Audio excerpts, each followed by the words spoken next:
let's start with the issue of slavery. And it's certainly the case that the people that you're describing and the intellectual and Marxist influenced types who criticize the more traditional institutions of the West accept it as a given that slavery is wrong.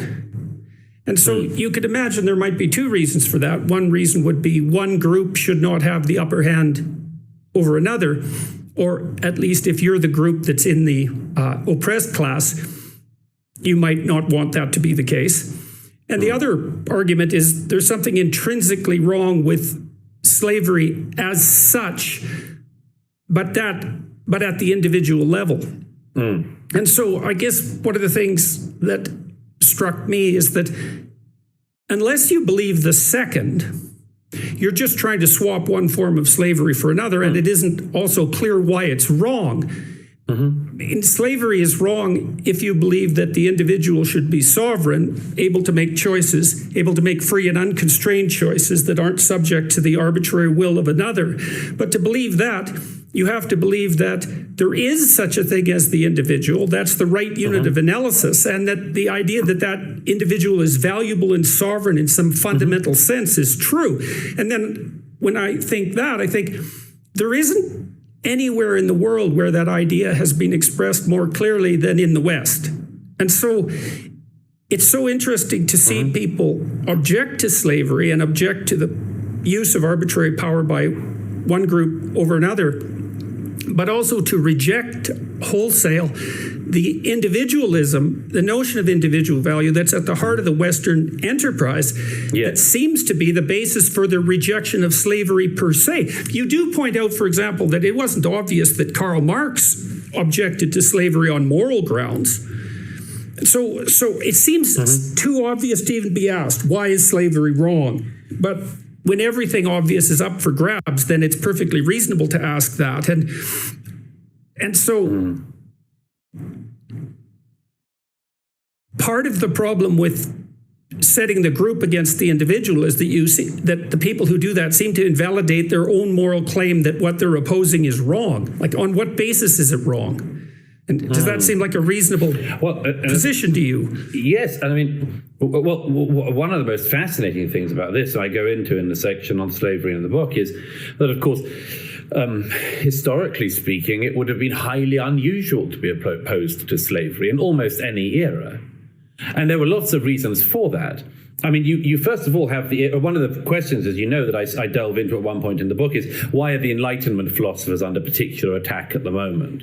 And there are various explanations you could give for that. One is that there is a genuine overdue reckoning, that there is a form of Enlightenment, let's say fundamentalism at the moment, that views figures of the Enlightenment as particularly needing this sort of scouring and reapproach. Another is that they happened to have the misfortune to live in an era in which both the slave trade and colonialism, currently seen as the two great wrongs of history of the West, were going on, and that they didn't spend enough of their time countering them, and that Immanuel Kant should have spent more time addressing slavery and less time addressing all of the questions that he addressed, and that rather than talking about superstition and trying to pull that apart, David Hume should have been interested in colonialism, and on and on. So that's another explanation. And a third explanation, which I think is perhaps more persuasive, is that actually, if you go for the Enlightenment philosophers, you get to one of the absolutely key things to assault if you're going to assault the West, which are the ideas of rationalism and reason and the application of the scientific method and much more.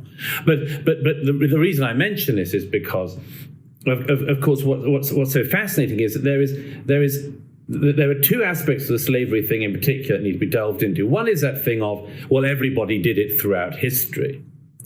And there's a counter which Kendi, among others, do, which is, well, Western slavery was worse because it was race-based. And by the way, that's absolute nonsense. I mean, countless societies had effectively race-based slavery, and indeed it's going on today in the Middle East and in Africa. But there was a specific reason, actually, why during the Enlightenment period, and I cite Thomas Jefferson on this because he's a very interesting figure, trying to think this through as they were going through it. One of the reasons why Thomas Jefferson is so interesting is because he is one of the most thoughtful people of his era, was still not aware of whether or not there was an answer or which way the answer went to what was still a live conversation then, which was the monogenesis and polygenesis argument. That was the argument over whether or not all the human races were from the same stock, as it were, or whether we were all from different lines. That debate seems obvious to us now because it got answered later in the 19th century. It wasn't obvious at that time, and people like Jefferson were trying to do what they could with it. So there was one version of the defense of slavery, which was, well, these are all totally different people. But then, of course, you have to counter that with the fact that, and again, Voltaire made this point, what is the greater evil? To sell somebody and buy somebody of a different country, a different race, and so on, or to sell your neighbor or your brother or the member of your community. Now, of course, this is just as it was when Voltaire asked the question. It's an exceedingly uncomfortable question to ask today. And I don't ask it in order to say, well, there's an obvious answer. But as everybody knows, the slave trade only existed because people in Africa were selling their brothers and their neighbors and raiding neighboring towns of people who looked exactly like them and selling them to other black people in Africa, some of whom ended up in the slave trade going across the Atlantic, many more of whom went through the slave trade that went to Arabia. So it took an awfully long time for our species to even begin, and we're not there yet by any means. I've met people in my own life who are slaves, were born slaves in Africa and elsewhere. This is by no means solved by our species, but we look back at it now as if it was perfectly obvious. Well, look. You know, folks, it seems every single time, as Douglas points out, the political play deck card, they throw the S card out, slavery, the C card out, colonialism. Those seem to be two of the biggest sins that the West has committed. Slavery and colonialism. Anytime a leftist, a socialist, a liberal is in trouble, you know, they throw that out, just like they throw out the racist card, the R card, the B card, the bigot card. They throw them out. The phobic cards, right? Transphobic, this phobic, that phobic. And my question is, how long do we in the West, how long do Western democracies, how long do people on the right, how long do conservatives have to answer the question and say, we're sorry for that sin that was committed back centuries ago? But the fact is, it's continuing to this day. There is slavery on a much greater scale going on today. But the reason why they don't talk about it, because it's not white oppressorship against, you know, black or brown or marginalized people slavery. Oh no. This slavery that's happening today currently, it's happening in those countries. It's happening with blacks. It's happening in Asian countries. It's happening in the Middle East. It's happening in sub-Saharan Africa. But that doesn't make the great narrative of the white oppressor. Right? The white oppressor that came to the shores of a country and stole its people and enslaved them to do work in the cotton fields, work on the farms, work to build up the countries. That doesn't play right. So that's why nobody talks about it. But it's easy to go back in the past a few centuries and talk about the evils and the sins of what America committed with its slave industry. But as we point out, Voltaire asked that question, what's worse? They're both terrible. The questions Voltaire asked, what's worse?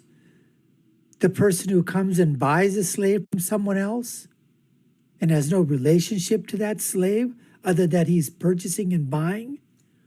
Or the people that actually started the enslavement of their own people, their own brothers and sisters, their own countrymen, enslaved them and sold them to others to go to other parts of the world?